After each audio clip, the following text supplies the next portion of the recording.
Ողջույն, մենք շարունակում ենք Python-ի խնդիրների լուծումը, այս բանին գտնվում ենք ճյուղավորման բաժնում եւ դիտարկվող խնդիրները հենց վերաբերվելու են այդ բաժնին։ Հաջորդ խնդիրը հետեւյալն է՝ գրել ծրագիր, որ մուտքում ստանում է ամբողջ տիպի եռանիշ թիվ եւ էկրանին արտացում է yes, եթե այն սիմետրիկ է, այսինքն աճից ձախ, ձախից աճ այն նույն կերպ է կարդացվում, նո հակառակ դեպքում։ Սիմետրիկ թվի օրինակ է 1 2 1-ը։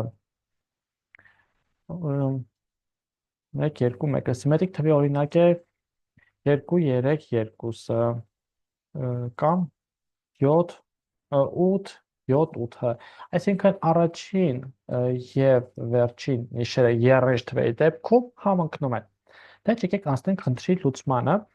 Նախ եւ առաջ եկեք հայտարարենք number փոփոխականը, որի արժեքը որոշվել է ծրագրի աշխատանքի ընթացքում, այսինքն հավասար է eval input-ի միջոցով մենք ստանանք արժեքը, բայց այն տեքստային բնույթի է լինելու, eval-ը իրեն փոխակերպելու է թվանշանին եւ վերագրելու է number-ին։ Հոյակապ եւ հիմա պետք է այս number-ի պալինդրոմ լինելը ստուգել։ Ինչպես պետք է ստուգենք։ Դրա համար պետք է ստանանք number-ի առաջին եւ վերջին թվանշանները։ Number-ի վերջին թվանշանը կարող ենք ստանալ %10 գործողության միջոցով։ Երբ գրենք number %10, այսինքն մնացորդով բաժանած 10-ի, ինքը տալիս է միշտ վերջի թվանշանը։ Ես կարող եմ այս թվանշանը ինչ որ փոփոխականի մեջ պահել, ենթադրենք an հավասար է number %10, այսինքն վերջի թվանշանը ես պահել եմ, եւ պետք է պահեմ առաջին թվանշանը։ Պատկերացրեք, մեր թիվը ունի a, b, c տեսքը։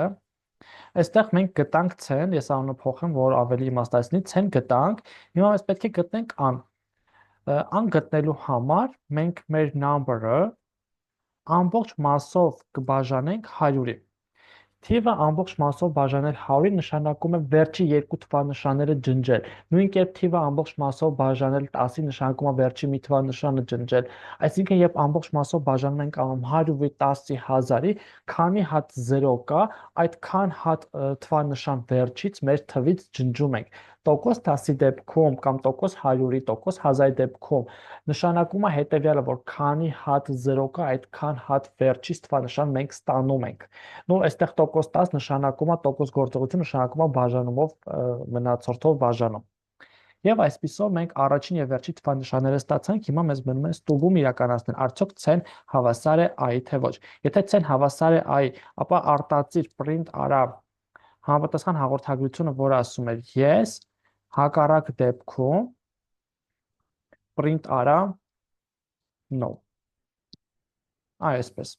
Հակառակ դեպքում print արա no, եկեք աշխատացնենք, հիմա ներմուծենք թվեր, ենթադրենք ներմուծում ենք 123-ը, ապա պետք է արտածի no, որտեղ 123-ը պալինդրոմ չի։ Իսկ եթե ես ներմուծեմ 232-ը, ապա կարտածի yes, որտեղ այն պալինդրոմ է։ Վերջ ընկերներ, այս խնդրի հետ այսքանը, եթե հարցեր ունեք, մեկնաբանության հանդաշտում գրեք, սիրով պատրաստ եմ պատասխանել բոլոր հարցերին, իսկ մենք առջևում դիտարկելու ենք եւ լուծելու ենք ել ավելի հետաքրքիր, ել ավելի բարդ խնդիրներ։ Կհանդիպենք։